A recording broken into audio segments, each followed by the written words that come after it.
de esta manera vamos a dar inicio al primer panel, no sin antes recordarles a todos ustedes que pueden seguirnos a través de las redes sociales @Andy_Colombia y pueden utilizar el hashtag o numeral ¿Cómo puedo liderar? Iniciamos el primer panel de este evento, opciones para construir equidad desde las empresas.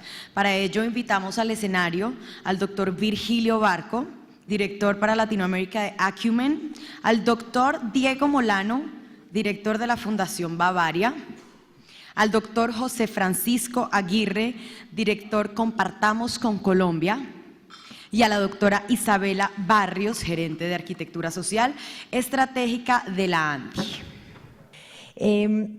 Los tres panelistas que tenemos hoy aquí han sido escogidos, digamos, de manera deliberada por ser personas que han dedicado, yo podría decir que prácticamente toda la vida, a pensar, a reflexionar y a trabajar en los temas sociales. Y lo han hecho siempre de una manera muy vanguardista y muy alternativa, lo que hace, digamos, muy interesantes las visiones y así lo han expresado y lo han hecho ver en los diferentes cargos que han ocupado todos ellos. Entonces, pues, ante todo y de nuevo, mil gracias por haber aceptado esta invitación.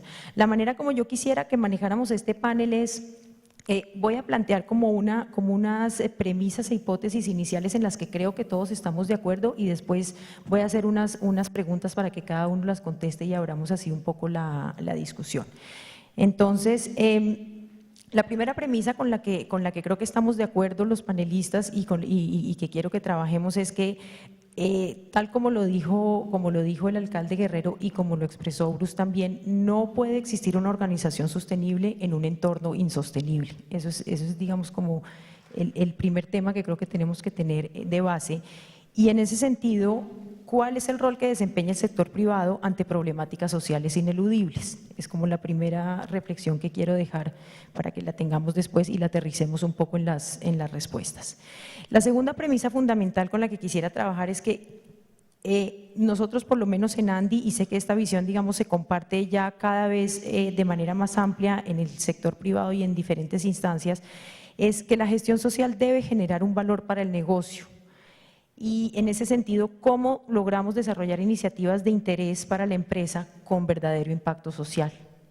Y finalmente, la última premisa tiene que ver con que es más importante cómo lo hacemos que cómo lo llamamos, y eso, digamos, se hace particularmente relevante hoy en nuestro entorno, porque hoy en día los empresarios se ven, digamos, abocados a recibir una serie de información no siempre muy clara, en la que se les dice que tienen que ser socialmente responsables y hay una cantidad de caminos y de vías que se les plantea para seguir, pero no es tan claro las diferencias entre unas y otras y no es tan claro qué beneficios puede traer para su misma empresa unas y otras. Ahí tenemos casos como filantropía, responsabilidad social, negocios inclusivos, valor compartido, inversión de impacto. Entonces es una serie de términos en las que si logramos extraernos de los términos y saber exactamente qué es lo que queremos y hacerlo bien, digamos, podemos estar al otro lado en el tema de ser socialmente responsables.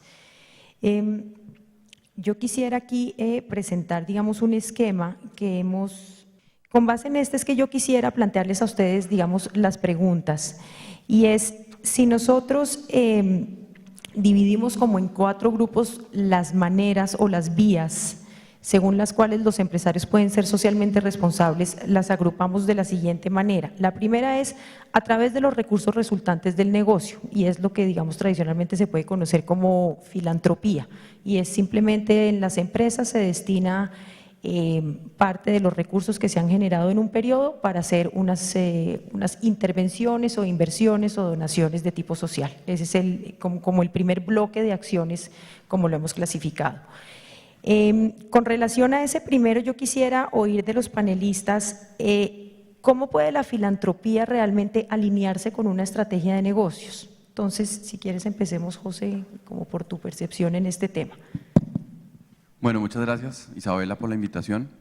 Yo quisiera hacer una reflexión inicial con respecto a los conceptos.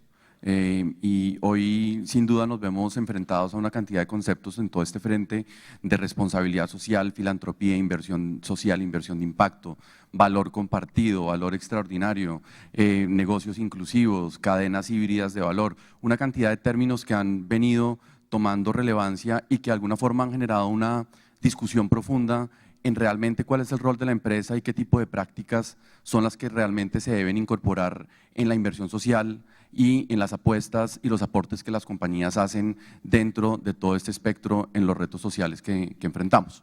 Y en ese contexto quisiera plantear un tema importante, es la evolución que ha tenido todo este esquema y entorno de la inversión social privada en Colombia. Partiendo, digamos, de hace unos 10 años cuando se enfocaba muchísimo en la filantropía, en los recursos de utilidades que unos socios filántropos altruistas destinaban dentro del negocio, a lo que nos enfrentamos hoy, que es una mayor conciencia de la responsabilidad y del aporte que las compañías deben hacer en la inversión social, y donde vemos que esta cantidad de términos, independientemente de cuál de estos tenga una mayor vigencia o sea más potente, lo que han hecho es de alguna forma elevar la vara y lograr que las inversiones sociales del sector privado se hagan con mayor responsabilidad, con mayor conciencia, con mayor rigurosidad y sin duda de una forma muchísimo más gerencial y sofisticada. Eso, y volviendo un poco a la pregunta inicial, yo creo que cada vez más las compañías están entendiendo la capacidad que tienen de generar impacto en los entornos donde operan, de generar valor social a través de sus productos y sus servicios, y sigue siendo vigente que se ejecute a través de la filantropía de los recursos de excedentes de las compañías, esos recursos no solamente dentro de las cadenas de valor y en los entornos donde operan, sino también en problemáticas sociales en donde las compañías muchas veces no tienen la capacidad de incidir desde el negocio. En economías y en países más desarrollados podría ser suficiente que una empresa invirtiera exclusivamente en el entorno donde opera. Pero en Colombia, donde tenemos problemáticas sociales tan complejas, es muy necesario que sigamos teniendo en cuenta que recursos de excedentes de los negocios puedan irse a apoyar dinámicas de fortalecimiento de organizaciones, como lo resaltaba Bernardo, o de apoyar dinámicas de posconflicto en regiones alejadas donde el país o donde las compañías no tienen presencia. Por lo tanto, pues digamos que concluyendo, creo que ese esquema de aporte de recursos de accionistas, de utilidades del negocio, va a ser muy necesario, sobre todo en una etapa donde las compañías tienen que tener una visión más allá de su propia operación para poder aportar al desarrollo social. Diego, ¿qué opinas tú del tema de filantropía como algo estratégico para los negocios? Bueno, en primer lugar quiero agradecerle a Bruce por la invitación, también a Isabela, a los panelistas, poder compartir hoy esta reflexión que me parece fundamental respecto a cómo puede el sector privado generar transformaciones sociales. Y yo creo que lo primero, cuando estuvimos preparando este panel y después de la importante reflexión que nos hizo Bernardo, que nos dejó a todos pensando, lo fundamental acá es, hoy lo que estamos debatiendo es cuál es el papel del sector privado para generar transformaciones sociales.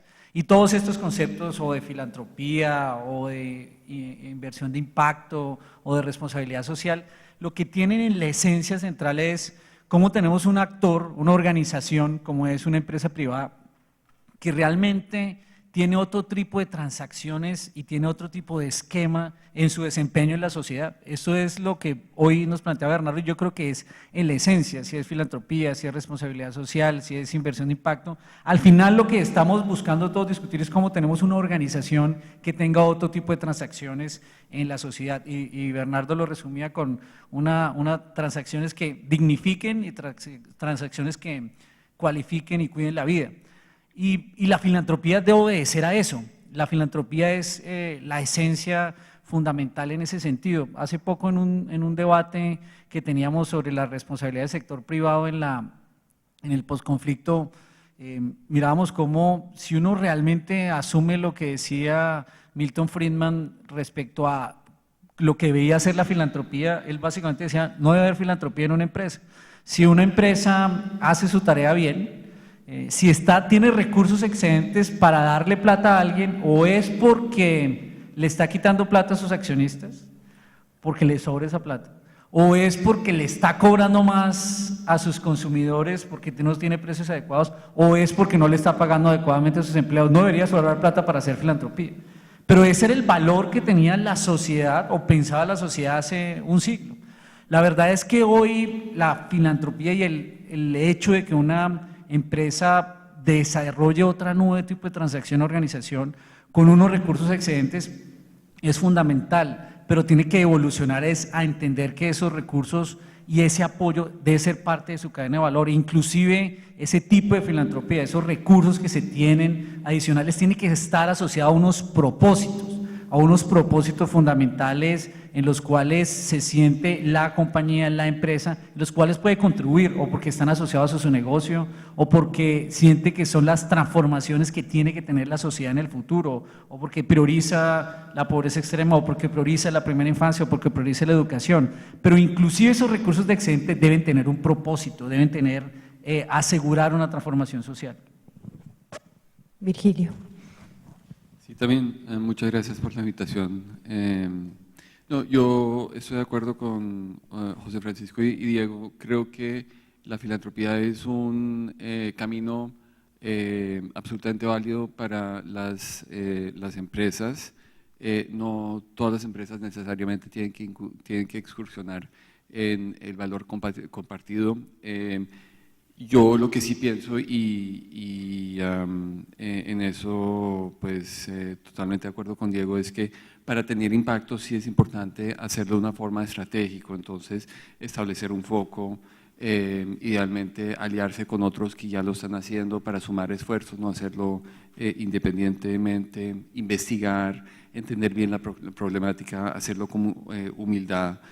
No solo dar plata, muchas veces es el acompañamiento y la parte, digamos, de conocimiento que puede aportar mucho en el trabajo de apoyo a organizaciones sociales o a una causa social. Y también un tema que es que no olvidarse que las organizaciones sociales receptoras de recursos necesitan recursos para operar y muchas veces nos enfocamos únicamente, las empresas, las fundaciones se enfocan en dar recursos para los proyectos y dejan de lado, digamos, la capacidad institucional que requiere el sector social, que también tiene que financiarse. Entonces, y finalmente creo que es importante también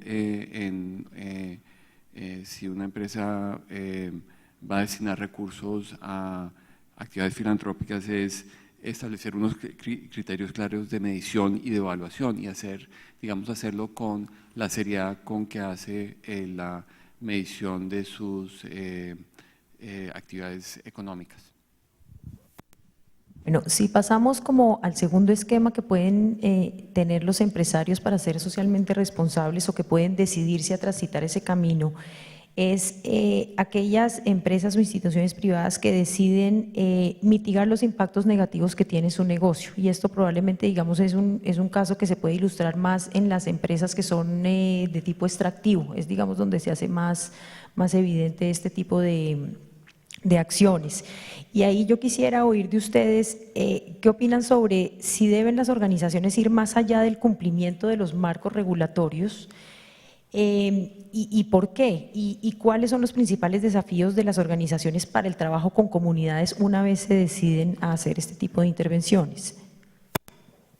José.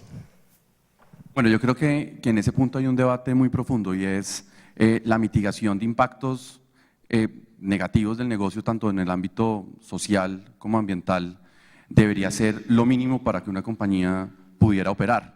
Y ahí existen, digamos que, diferentes marcos regulatorios, tanto ambientales como sociales. En algunos casos, unos no lo suficientemente rigurosos y demasiado flexibles para la operación de las compañías. Creería yo que mitigar los riesgos o cumplir de alguna forma con la regulación no debería estar ni siquiera dentro del marco de la responsabilidad social, debería ser unos mínimos para que realmente los negocios operen. Ahora, si debe ir más allá del cumplimiento regulatorio, yo creo que sin duda debe hacerlo, sobre todo en esta teoría de generar transacciones gana-gana y sobre todo en compañías que tienen operaciones que son ambientalmente difíciles de manejar y con estándares muy altos, es muy necesario realmente que esa relación con las comunidades sea una relación muy clara. Ahora, una de las cosas que ocurren es que se generan relaciones de oferta y demanda de servicios sociales de alguna forma que tradicionalmente han sido muy asistencialistas, que tradicionalmente responden a unas necesidades inmediatas de esas comunidades y que tratan de alguna forma en ese auge extractivo de generar unos beneficios mientras que la operación realmente está en funcionamiento, y lo que ocurre es que no hay una visión de largo plazo que permita a esas comunidades desarrollarse. Yo creo que en los últimos años ha habido un crecimiento real de la inversión social en comunidades, pues por el boom minero y extractivo del país, y de alguna forma las prácticas de inversión en esas comunidades han ido sofisticándose. Sin embargo, yo creo que hay un terreno grande por recorrer en definir muy bien cuál es la relación entre las compañías y las comunidades, y eso se resalta muchísimo que en estas regiones donde este tipo de compañías extractivas operan hay una debilidad institucional del Estado muy marcada, y en ese sentido las empresas se encuentran ante una disyuntiva de si deben o no asumir ciertas responsabilidades que el Estado no tiene la capacidad de asumir, y ahí es donde de alguna forma la relación con las comunidades tiende a desdibujarse. Diego. Yo creo que, y lo voy a decir en un caso, voy a aplicar el caso particular, porque en general cuando se habla de los impactos negativos la gente piensa en la minería o en las etapas extractivas. Y la verdad es que cualquier producto, cualquier servicio, de alguna u otra forma tiene impactos negativos en la sociedad, y todas las empresas y el sector privado debería considerarlos, inclusive desde el diseño, para evitar esos impactos, porque creo que el grave problema es cuando usted dice, tengo un producto y yo lo que tengo que hacer es invertir para mitigar, no importa cuál sea el producto. Creo que la verdadera responsabilidad de una empresa, de una compañía, es cómo diseña su servicio y producto sin que genere esos impactos. Eso sería lo preferible. Pero de hecho, pues a mí me pasa hoy en Bavaria. Pues de hecho, pasé de tener la bienestarina ahora a cerveza. Mi hijo me criticó mucho pasar de la bienestarina a la cerveza, pero la cerveza tiene unos efectos negativos para la salud. Sin embargo, es un producto que promueve, si se promueve con moderación, que permite celebración, también tiene unos efectos que deberían ser trabajados. Por eso, inclusive las mismas compañías que tienen este tipo de productos, como en este caso de alcohol, tienen que tener procesos que vayan más allá de la autorregulación, que entiendan que la sostenibilidad de su negocio depende que los consumos no tengan efectos nocivos en la salud, y en esa medida deberían desarrollar todo tipo de acciones en su comunicación, todo tipo de acciones en sus prácticas, en cambios de cultura para que no tengan efectos nocivos, por ejemplo, en este caso, en la salud. Y hacerlo solo para cumplir con una regulación no sería suficiente. Tiene que entender en el diseño de su operación, en sus campañas de mercadeo, en sus relaciones con los distribuidores, en sus relaciones con el caso de los tenderos, en tener, por ejemplo, esfuerzos para cambiar, en el caso particular, por ejemplo, el concepto de cómo se celebra, a poder celebrar con moderación. Eso debe estar en la esencia de la responsabilidad, de modo que uno no tenga que mitigar los impactos después, sino antes, y la autorregulación en ese proceso es fundamental. Tiene que ser en la esencia de entender la sostenibilidad del negocio cuando tiene ese tipo de productos o servicios. No tengo mucho más que agregar, pero sí, yo creo que la respuesta es que sí tienen que ir más allá del cumplimiento del marco regulatorio, y creo que es la razón principal, y es el siguiente punto que vamos a discutir, es que si no lo hacen, además están perdiendo una gran oportunidad de negocios, que es generar nuevos productos que sirvan a la sociedad y mejorar la productividad de sus cadenas de suministros, también beneficiando la economía de la sociedad. Entonces, yo creo que ese es el siguiente punto. Y, la tercera opción que hemos nosotros, digamos, en donde se agrupan varios términos que están, digamos, bastante de moda, es las compañías que deciden trabajar a través de la operación del negocio sus temas sociales, y ahí entran, digamos, como todos los trabajos con las cadenas de valor. Y aquí empezaría por Virgilio. ¿Hasta dónde llega, cree usted, realmente la responsabilidad de una empresa con su cadena de valor? Sí, es que yo no lo vería como una responsabilidad, creo que es más bien una oportunidad. Acumen, el fondo que dirijo en América Latina, invierte en empresas que están utilizando el valor compartido para generar impactos positivos en comunidades de bajos ingresos. Entonces, estamos en este momento haciendo un proyecto con una empresa en el Huila, y esa empresa está dentro del ecosistema de Nespresso. Nespresso, pues finalmente, pues lo que busca es café de excelente calidad para venderlo en mercados internacionales, pero ellos no se limitan simplemente a pagar un precio fijado y pagar sus impuestos, sino realmente tienen un trabajo muy importante con los grupos productores. Hace una inversión importante en mejorar las prácticas en las fincas, mejorar la productividad de los productores. Eso implica mejores ingresos para los productores, les aseguran un premio por calidad, les aseguran unas compras fijas en el tiempo, y en este momento pues están viendo cómo también empiezan a mitigar un tema importante, que es que el beneficio del café en las fincas implica varios temas negativos. Primero, hay un tema medioambiental importante, se vierten muchas aguas en las fincas cuando se hace el beneficio individualmente, y también para los caficultores hacer el beneficio en la finca pues representa unas horas de trabajo larguísimas, y muchos productores terminan con jornadas de 12, 14 horas. Entonces están invirtiendo en una planta de beneficio central donde los productores van a llevar su café, la cereza de café se va a transformar ahí, y el resultado es que van a tener para Nespresso es que van a tener un café de mejor calidad, que va a cumplir más sus estándares, van a asegurar una compra importante, le están generando ingresos a sus productores, y eso pues también permite que los productores mismos inviertan más en sus fincas. Además están mitigando un problema ambiental importante. Entonces pues Nespresso, digamos, a través de un trabajo muy integral con su cadena de suministros, está sacando un enorme provecho de esa inversión, pero también está generando muchísimo bien y sostenibilidad en el mediano y largo plazo. Entonces, pues una respuesta un poquito larga a esta pregunta. Diego, ustedes llevan ya un buen tiempo trabajando como con este concepto, y sería interesante conocer cómo les ha ido y cuáles han sido, digamos, los desafíos que presenta trabajar con las cadenas de valor. Yo creo que esa es la gran apuesta del futuro para una empresa que quiera producir transformación social, entender el poder de su cadena de valor para agregarle prosperidad a toda la cadena, y de hecho el efecto multiplicador que tiene. Cuando hace un año comenzamos a trabajar en el caso de Bavaria, de mirar qué efectos podía ser los más positivos para hacer transformación social, encontramos como 2 puntos de la cadena.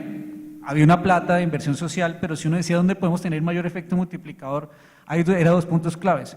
Uno, en la distribución. Bavaria tiene 400.000 tiendas, más o menos de esas 400.000 tiendas en 1.103 municipios colombianos. El 10% de esas tiendas son tiendas como las que mencionaba Bruce esta mañana, de la base de la pirámide, o sea, son tiendas vulnerables, de estrato 1, 2 y 3, de Sisbén 1, 2 y 3. En Bavaria no las medimos por Sisbén, sino por el número de cajas de cerveza que venden. Se vende una o 2 cajitas, esos son los más chiquitos. Pero son población básicamente ubicada en barrios pobres, en comunidades alejadas, pero tienen un gran efecto multiplicador. Por eso la decisión lo mejor era concentrar los esfuerzos de responsabilidad social en desarrollar los tenderos con una gran capacidad, un tendero que sea buen empresario, un tendero que tenga un buen plan de vida, que sea responsable, un tendero que sea sostenible, que recicle, que no invada el espacio público, que se formalice, y un tendero que cumpla el papel de liderazgo en su comunidad en temas de seguridad, genera una mayor transformación, le sirve al negocio, le sirve a la comunidad y genera efectos de transformación. Eso hacia adelante. Y lo segundo, mirando hacia atrás, por ejemplo, en el caso de los proveedores de Bavaria, tiene 5.000 proveedores en todo el país, entre grandes, medianos y pequeños, y tal vez los proveedores más importantes son en el sector agrícola. Bavaria había dejado de comprar cebada nacional desde hace 10 o 12 años. Desde hace 2 años iniciamos un proceso de volver a cultivar cebada, en particular en Boyacá, con pequeños productores de cebada, y es probable ahora que ese número de hectáreas crezca. Y lo que hemos hecho en el último año y medio es fortalecer la investigación, la asistencia técnica y asegurar que un grupo de proveedores se vincule en una de las zonas tal vez más afectadas, por ejemplo, cuando pasó el año pasado el Pacto Agrario. La conexión de los pequeños proveedores, la conexión de los 5.000 proveedores de Bavaria en esfuerzos de capacitarlos en temas de huella verde, en manejo de agua, huella hídrica, y la conexión que pueda tener con los tenderos hacen que sea mucho más efectivo, con mejor impacto, compartiendo valores de sostenibilidad conjunta en la cadena, y eso tiene un efecto multiplicador mucho más grande en la sociedad, y por eso creemos que ese es un camino muy positivo de cómo ejercer una verdadera transformación social desde el sector privado. José, ¿cómo lo ves tú con las empresas con las que trabajas? Bueno, para mí este es un punto muy relevante y sin duda creo que a través de la inversión en fundaciones empresariales, la inversión en proyectos sociales de diferente índole, la mitigación de riesgos, se puede hacer mucho realmente a través de la cadena de valores, donde las compañías tienen una capacidad de transformación de alto impacto. Las compañías que tienen cadenas de valor robustas tienen la posibilidad de llegar a múltiples poblaciones, a múltiples aliados desde alianzas, digamos, concretas de desarrollo, pero ahí hay un reto muchísimo mayor, y es que en una cadena de valor que se divide en eslabones, que está descentralizada, que opera en diferentes regiones, terminamos hablando realmente de quién administra las relaciones en esa cadena de valor. Y lo que ocurre dentro de las compañías es que no existe realmente la cultura, la conciencia de las personas que administran esa cadena de valor para que esa cadena de valor realmente genere el impacto social que podría crear. Y ahí yo veo dos tipos de compañías: las compañías en donde se centraliza la gestión en un área de sostenibilidad y es un grupo corporativo que tiene realmente una visión de desarrollo social, pero en últimas al gerente de compras lo miden es por cuánto le rebajó el precio del proveedor, al gerente de distribución qué tanto pudo apretar el contrato con los distribuidores, y no hay una verdadera lógica que podemos llamarla de transacciones gana-gana o de valor compartido en esa cadena de valor.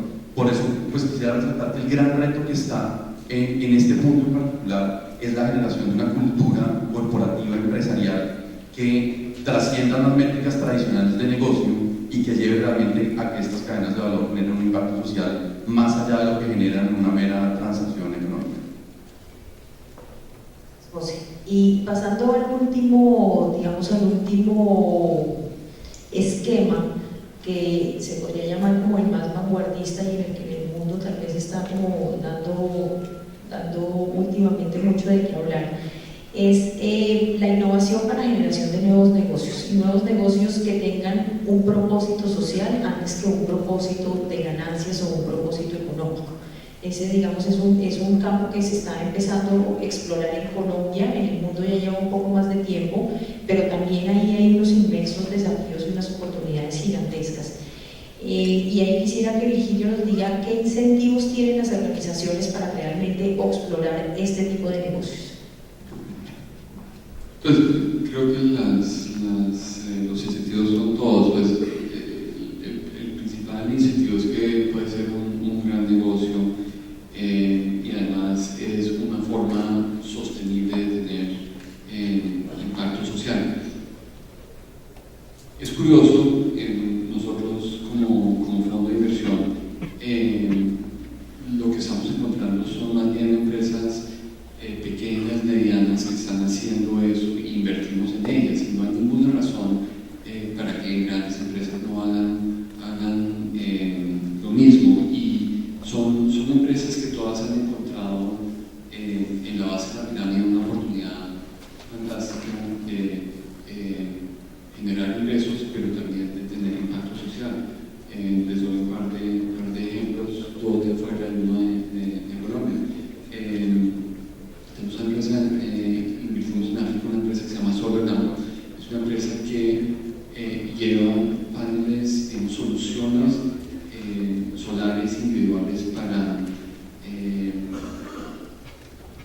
hogares rurales dispersos que no están conectados a la red, y la empresa ha solucionado el problema. ¿Cómo llevar la distribución y cómo hacer el recaudo de los sistemas. Hay algunos que se pueden pagar, son tan económicos y traen tanto beneficio para el consumidor que los pagan de contados. Hay otros que sí requieren una financiación y el reto es en poblaciones rurales cómo hacer el cobro en el tiempo y ellos lo han solucionado. Entonces, y es un negocio con una rentabilidad atractiva, pues no es Facebook, pero no se trata de eso, está teniendo mucho impacto y él está dando a un empresario y a un emprendedor la posibilidad de generar empleos y ingresos para sí mismo. Y esos dos ejemplos del exterior parece interesante porque pienso que se podría traer a Colombia en un momento dado. En la India tenemos una inversión en una empresa llamada Waterhouse International. Es una empresa que potabiliza agua en áreas rurales y la distribuye, pues básicamente hace de tenderos, podemos hablar de eso en algún momento, hace de tenderos pequeños empresarios. Ellos instalan una planta de potabilización en la fuente, con una fuente puede ser un pozo o alguna otra fuente, y venden el agua. El agua el cliente lo puede recoger en la tienda y llevárselo a la casa, o con un pequeño sobrecargo lo llevan a domicilio. El agua vale el equivalente de 20 pesos por litro y no es regalado, entonces permite cubrir los costos al microempresario, le está generando unos ingresos y permite pues mantener la planta de potabilización y mantener la calidad del servicio. Entonces es un negocio también que tiene enorme impacto social, pero también es un negocio con una rentabilidad pues que no es gigante, pero es adecuada. Y pues en ambos casos son empresas pequeñas, emprendedores sociales que tuvieron la visión de hacer eso. Y pues yo pienso, sí, esto con muchas dificultades y hacer ese tipo de negocios no es nada fácil, pero yo pienso, ¿qué tal que no sé, una empresa grande de África o la India haya hecho esto con el músculo, con el know-how del mercado, etcétera? Lo que probablemente habrían podido lograr mucho más que estas dos empresas. Entonces, eso es.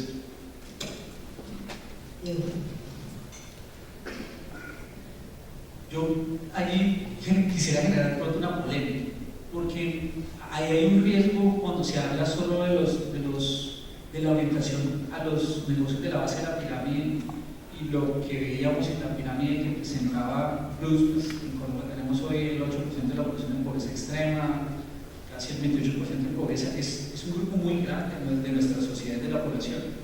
Y si la idea es solo hacer negocios para proveer servicios y verlos como mercado, y esos negocios no son transformadores, realmente eso no debería ser la situación ideal. Porque si vamos nuevamente a retomar lo que dice Bernardo, la idea es generar transacciones diferentes con esos ciudadanos.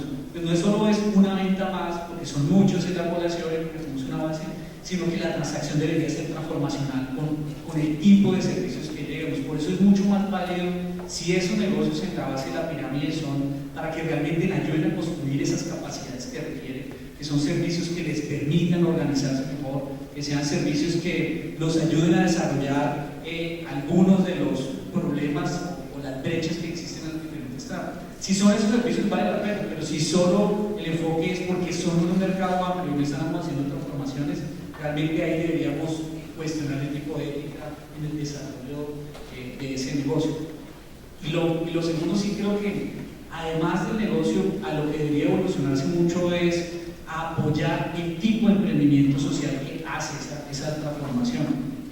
Mucha de la responsabilidad social hoy, parte de varias de las empresas, apoyan el emprendimiento en diferentes niveles, en innovación, en tecnología, pero donde más se requiere emprendimiento es en encontrar esas soluciones sociales a esa problemática que tiene ese grupo.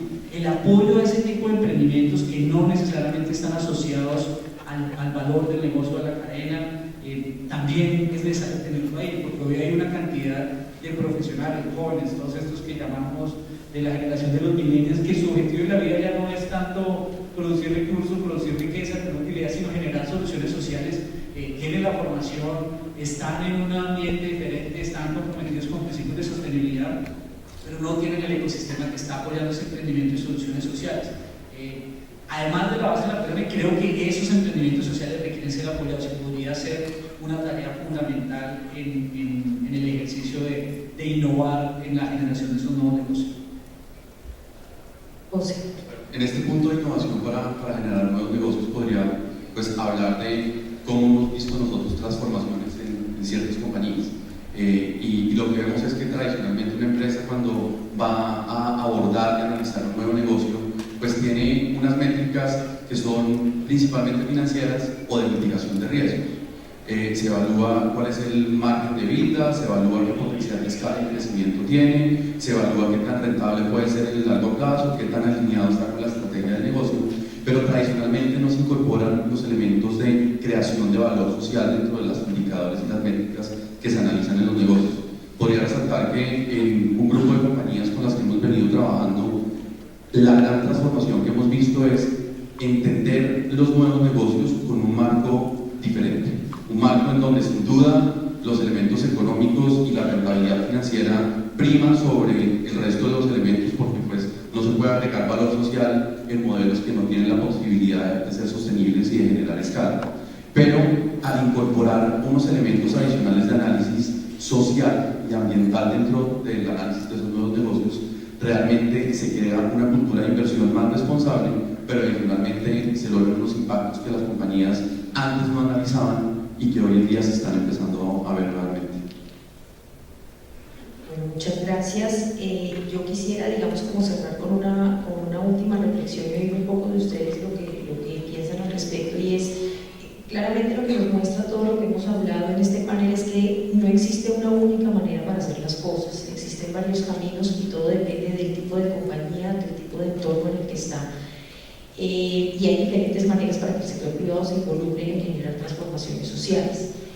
Lo importante es hacerlo de una manera estratégica para la comunidad que se está atendiendo, para el entorno y para la compañía misma. Lo importante es hacerlo con foco para que realmente lograr un impacto.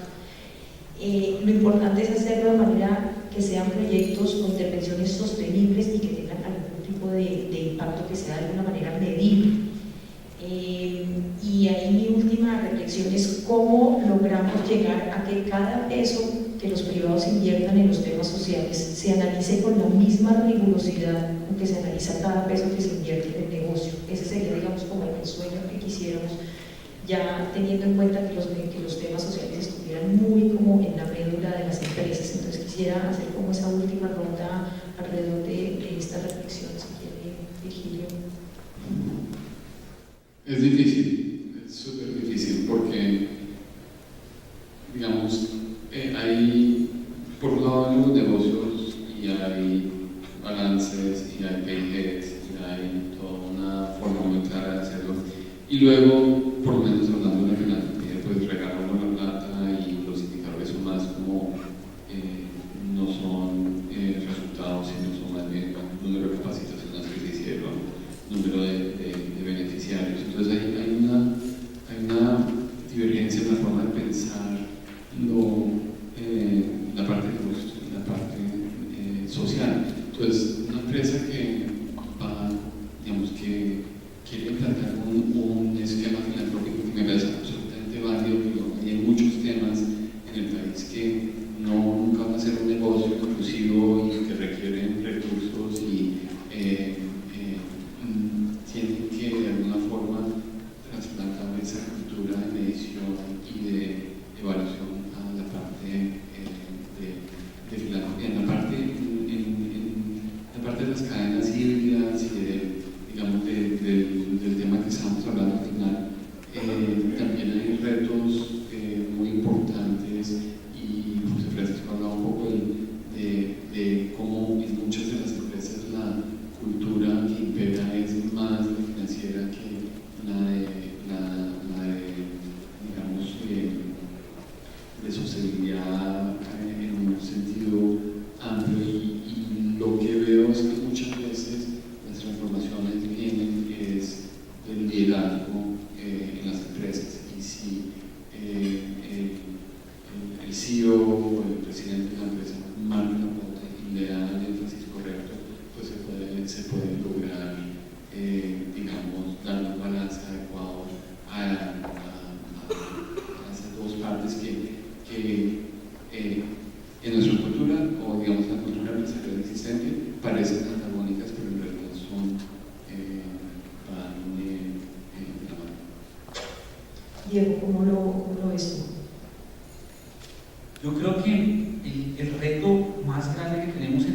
sentido es no tanto hacia afuera.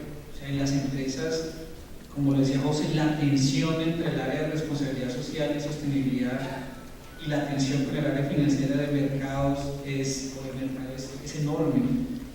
El gran propósito de transformación es cambiar las conversaciones hacia adentro, cambiar la percepción y los diálogos, por ejemplo, a cómo realmente se incluyen todos los costos del negocio en la evaluación.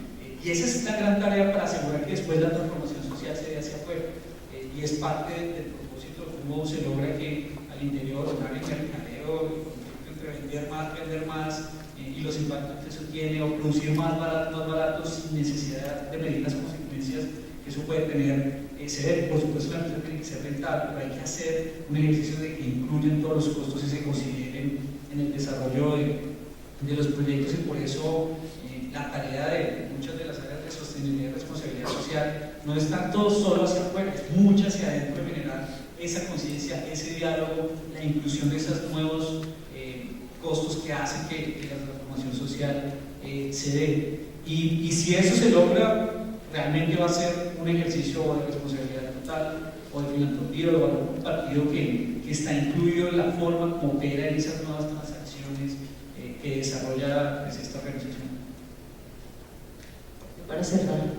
Bueno, ahí yo creo que en el tema de la estrategia, del foco, de las compañías deben invertir exclusivamente en sus zonas de influencia o en sus grupos de interés, o si deberían irse más bien a zonas donde las empresas no tienen presencia, y cómo mide uno de esos resultados. Ahí creo que hay un debate grande, o si los recursos deben ser todos con ánimo de lucro y retorno, o si uno debe entregar recursos de alguna forma como inversión social sin esperar ningún recurso en retorno.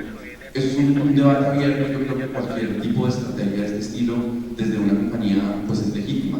En donde yo creo que hay un problema actualmente es en un enfoque muy concreto, y es la diferencia entre pensar de izquierda a derecha y la diferencia entre pensar de derecha a izquierda. Muchas de las inversiones sociales que hacen las compañías las hacen sin realmente saber cuál es el impacto esperado a futuro. Una cosa es medir el impacto, otra cosa es declarar el impacto que quiero lograr. Y una de las prácticas que de alguna forma creo que está creciendo y que estamos fomentando es el declarar el impacto que una compañía quiere lograr desde sus inversiones sociales o de sus mismas inversiones empresariales. Así como yo defino unas métricas de rentabilidad, cuando voy a invertir en un proyecto o en una comunidad, debería saber cuál es esa foto de éxito que quiero lograr en 5 o 6 años y medir mi progreso hacia allá. Las compañías que están empezando a usar esa metodología de declaración de impactos o de definir muy bien cuáles son esos retos que están abordando y definirles métricas, creo que están encontrando mecanismos mucho más eficientes de medir los avances en las métricas sociales de sus negocios. Bueno, pues muchísimas gracias a los panelistas. Creo que ha sido un intercambio de ideas bastante interesante y ojalá ilustrativo para los que están en el público de las diferentes maneras en las cuales el sector privado puede contribuir o tiene opciones para contribuir